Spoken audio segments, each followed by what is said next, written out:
Right, here we go, Dan. We're here today on the 11th. Hang on, wait. I mean, and you can do it on this. We're on the 11th of the 11th. Yeah. I let you that. Just behave yourself, boys, all right? And you. All right? Girls are over there. Okay, it's now filmed. Sun's gone down a bit. Touch anything, just get me in the frame. Right, so we're here today on the 11th of the 11th, Dan, and you've got a little proclamation you want to make, isn't it? Yeah, let's have the flag behind us. We're opposite Parliament. We've been down to the Cenotaph earlier. Get close to me, because pick me up on the mic. Yeah. Right, okay. Right, go on in, Dan. Right. So here we are today. We're down in Westminster. It's the 11th of the 11th, 2021, and this is a historic day today because we are making a proclamation, and this proclamation, we, the sovereign citizens of the United Kingdom, are making a solemn declaration to all patriotic and God-fearing fellow citizens. We are declaring and invite everyone to join us in the following declaration, and is for the restoration and restitution of our nation. We declare that the official national state memorial that takes place every year is illegitimate. We consider it null and void, and we are establishing an annual Sovereign Citizens War Memorial to honour the fallen.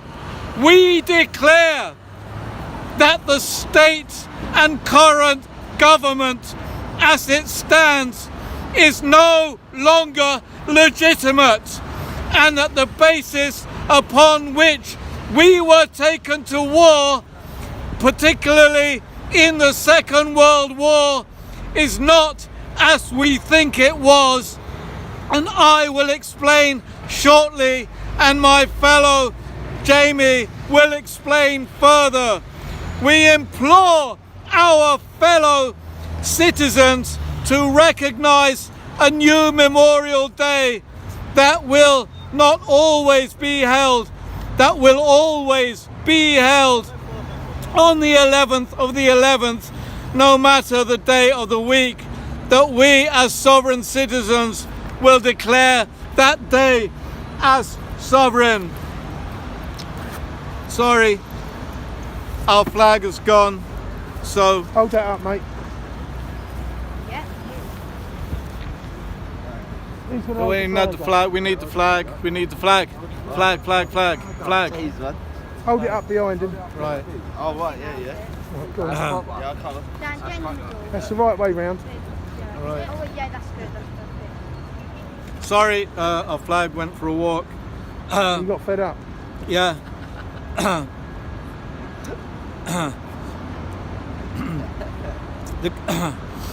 We are making so that Memorial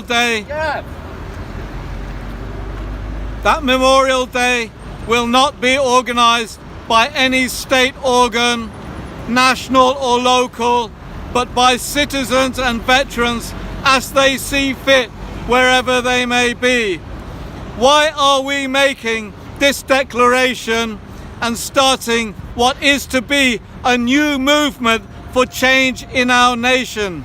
The government and political establishment that now governs outside of the mandate upon which it was elected, it has become authoritarian and rules arbitrarily, making the rules up as it goes along. Any student of history will tell you that is the road to autocratic rule, and ultimately genocidal tendencies of the ruling elite. The 20th century is testimony to that. We were supposed to have fought the Second World War to stop that. The British people must make the determination that it will not go down that path with this government.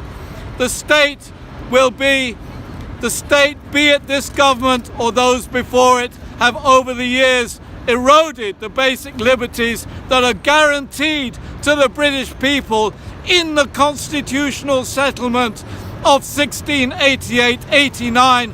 That is still the basis upon which our whole system rests, yet our people are ignorant of it. This has been done on purpose because evil people will always seek to take freedom and enslave ordinary people. Most people don't even know that we have a Bill of Rights.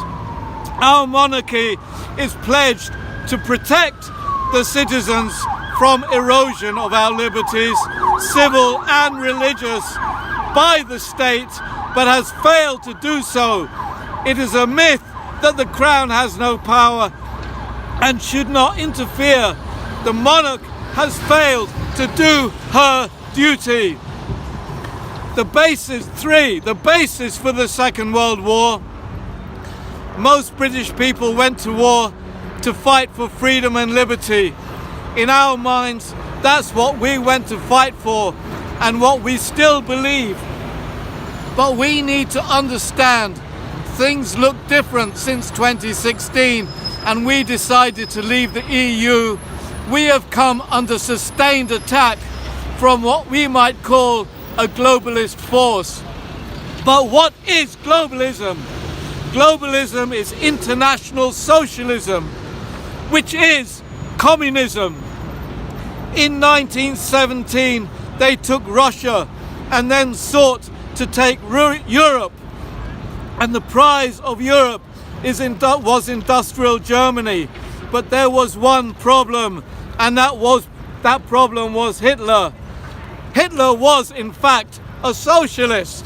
He was a national socialist with racial ideas for the German people, but nevertheless he was a socialist, and that clashed with the Marxist ideology and the communist goals for international socialism. The communists and Hitler struggled for control of Germany, and Hitler won. And then he launched his project into Europe. And this put the communist project under threat.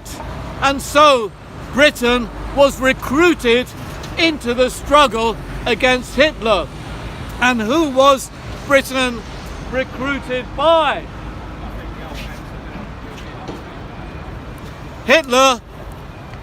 Britain was recruited by the same people who funded the communist revolution in 1917.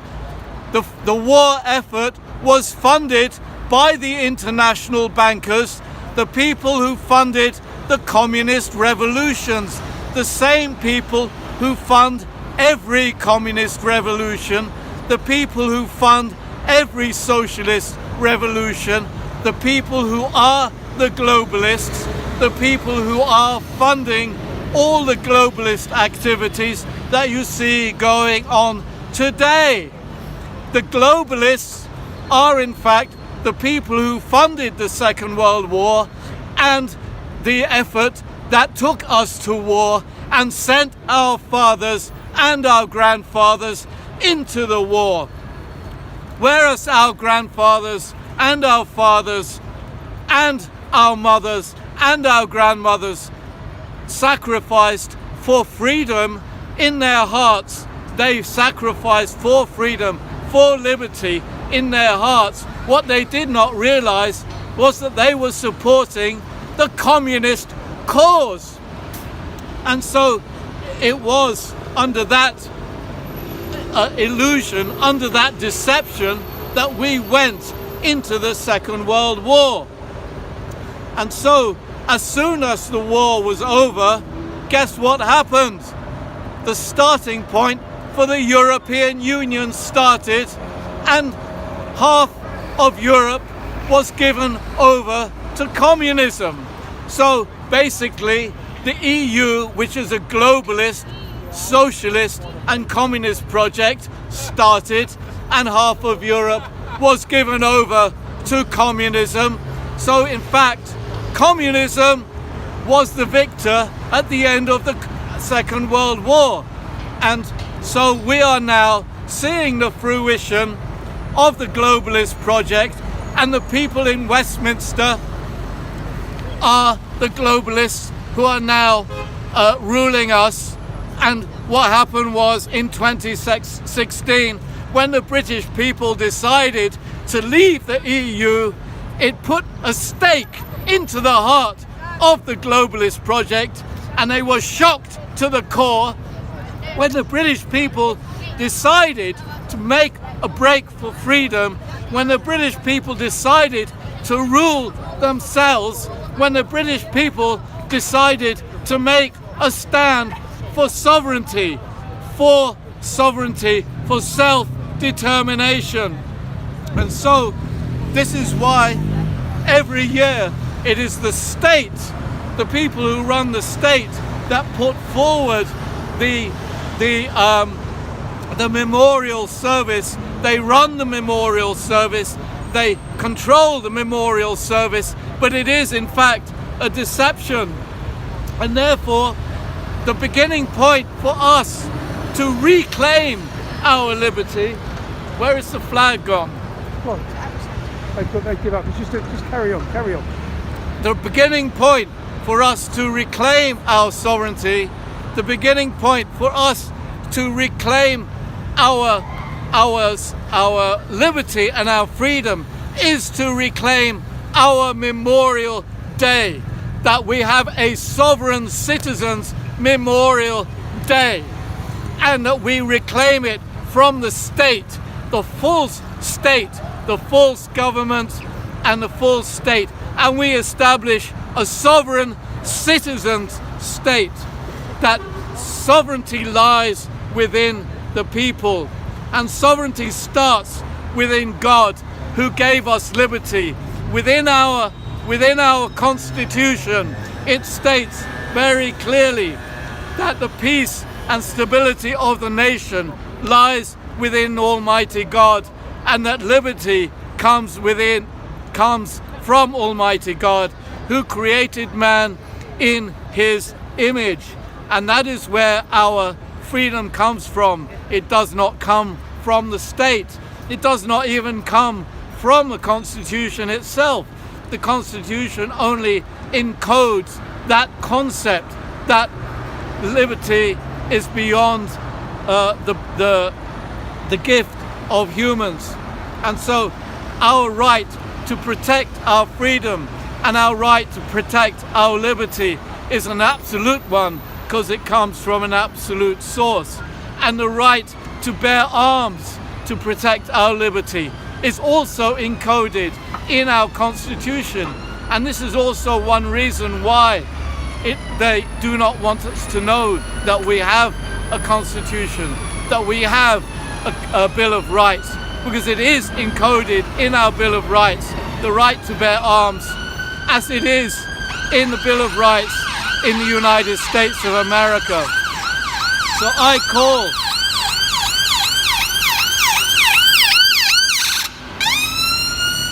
call all patriotic and God-fearing people of this nation, whether you be Christian or whether you be just people of faith, of righteousness, truth of conscience, people who are people of conscience, people of goodness.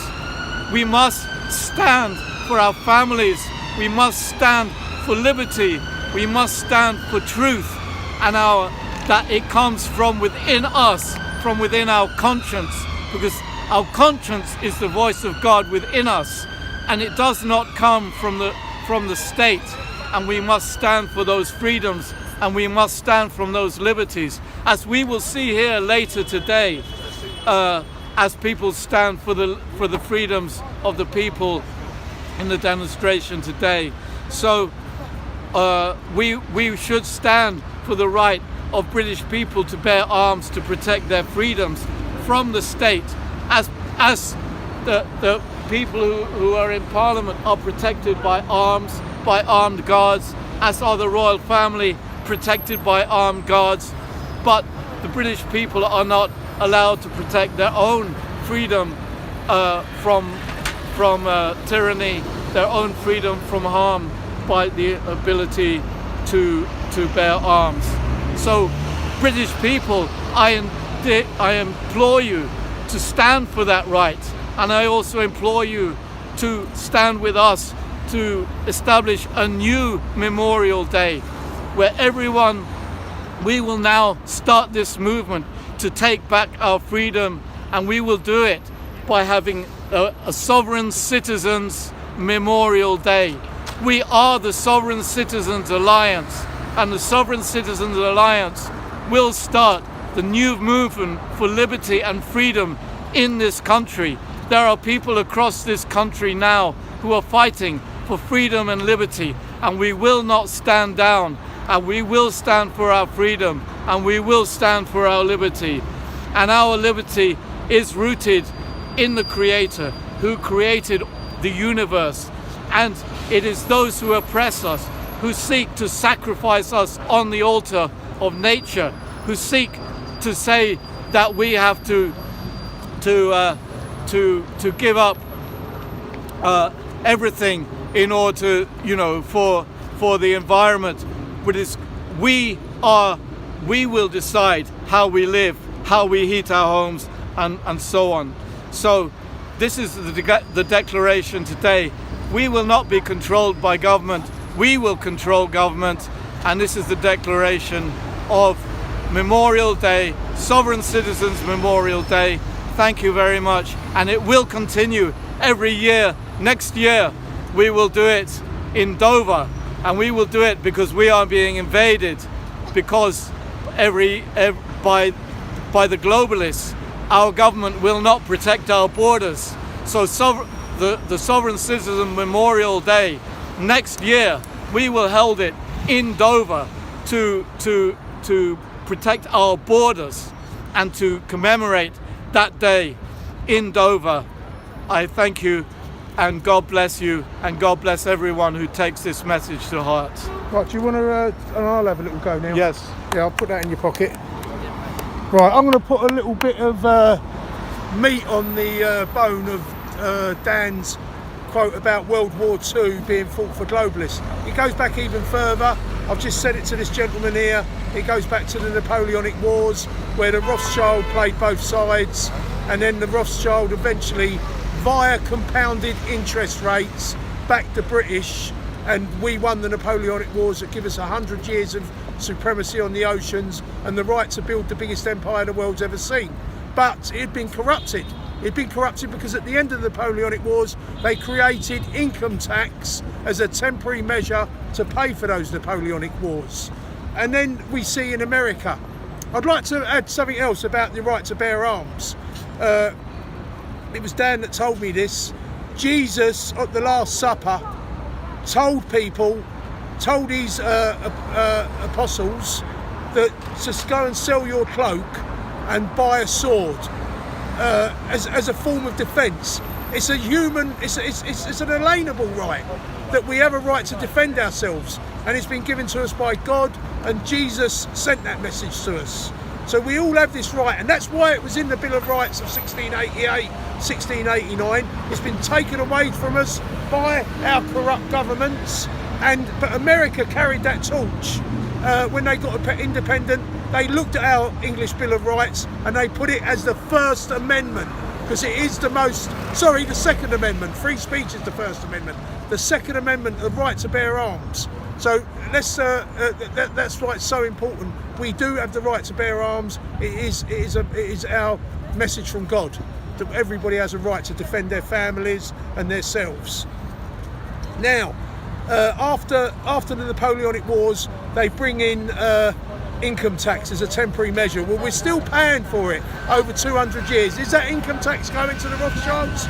He pays both sides. They've been doing it for hundreds of years, and it wasn't just World War II, it was World War I and all. And I would say that Prince Edward, the Queen Victoria's son, started off, we had 1,000 years on and off of war virtually with France, and he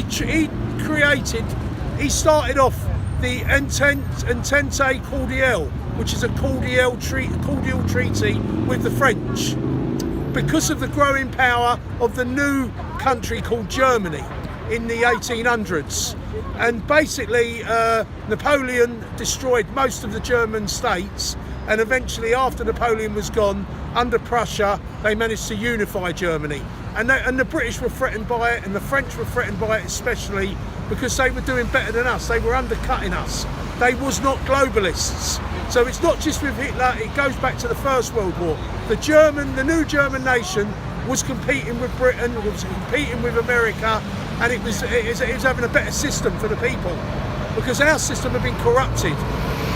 So in 1881, Prince Edward went over to France to negotiate as the Prince of Wales. I mean, he went over to France he went over to France to negotiate an Entente Cordiale. So he opened the firing shots of this. Right? Why did he do this? I believe it's because he was a corrupt and compromised globalist, probably compromised by his lifestyle. Because one of the things he has similar to Prince Charles, his mistress is the great grandmother of Camilla Parker Bowles, who was the mistress of the current Prince of Wales, who's become who he's married. So the point is here, right? That please go away, Rowena. The point is here is that in 1904 we actually got a treaty with the French of an Entente Cordiale, and this was after Elizabeth died, when Edward was the king. So we was in a situation where we are now tied to the French after virtually 1,000 years of war to protect the French from the Germans, and it destroyed the British Empire. It bankrupted us, and it cost millions of lives at the end of World War I. And before World War I, America got compromised as well. But let's just stay on the British front. And then World War II, through World War I, we had a situation where the Rothschilds and all the robber baron billionaires were financing both sides of the conflict.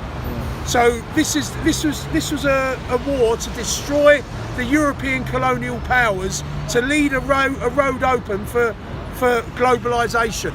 And of course, Trotsky was given a $20 million note in New York and made his way towards Russia to pull the German troops, so the German troops would be pulled out of the war in World War I.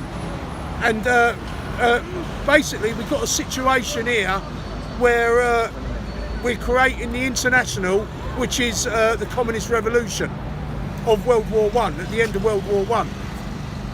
And America was taken over by the Rothschilds through going bankrupt in 1913, and the Federal Reserve was created, where the Rockefellers and the Rothschilds and our monarchy helped create a private company called the Federal Reserve that prints the money for America, that prints the dollars, that created income tax 98 years after the British had income tax. Both times the Rothschild was involved.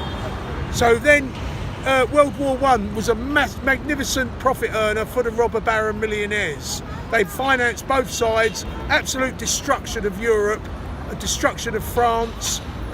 Germany was broken up and made to feel like it was defeated and trodden down when it was just an armistice. And of course we had the Balfour Declaration that they would give, where Balfour, Lord Balfour, Richard, Lord Rothschild, that we will give you the Holy Land, Judea, Palestine, whatever you want to call it. And therefore the Rothschild backed Britain again and Germany, and they laid the seeds for World War II. And once again, if you pick up an armoured truck, in a German armoured truck in World War II, and lifted the bonnet up, you'd probably find, or you'd invariably find, it had a Ford engine in there. So there they was again, financing both sides. Rothschild was financing Adolf Hitler, right? And so this has all been a game to destroy all the empires of Europe. The British Empire, the French Empire, the Italian Empire, also the Japanese Empire, and the new up and coming Germany. Why? Because communism, as Dan said, was the great victor and Churchill took us into this war, and I now believe that Churchill was a globalist and he was out to destroy the British Empire, because at the end of World War II, that was the end of the British Empire. It was destroyed. We was bankrupted at the end of World War I and destroyed by the end of World War II. And then we've had opened the doors to unlimited immigration, the National Health Service that has done nothing for the ordinary people, and we now see it's actually killing people. So, and the vaccines have been brought forward and everything. We've had globalist wars where we've been dragged into Iraq.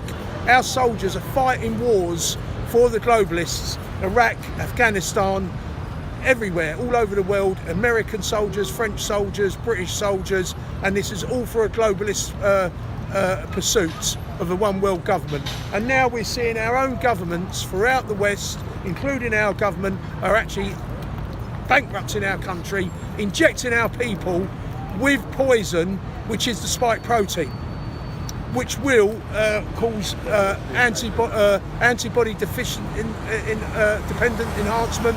It will cause autoimmune deficiency syndrome, which is AIDS, and it will kill people. So this is where we are now in our country. So I just wanted to add that on, a bit of meat on the bone. These wars that we're here to remember today have all been created by the globalists, for the globalists, and we want to remember them separately from the state and our monarchy as well that have betrayed us. Prince Charles now just talks about the World Economic Forum, he talks about the United Nations, and he talks about the World Health Organization. He's not interested in the Commonwealth, and he's not interested in this country anymore. He's an out and out globalist. Amen. And that's the end of what I've got to say. Hallelujah. All right? Well done, mate. Sweet for that, Jamie. Nice one, mate. All right, lovely.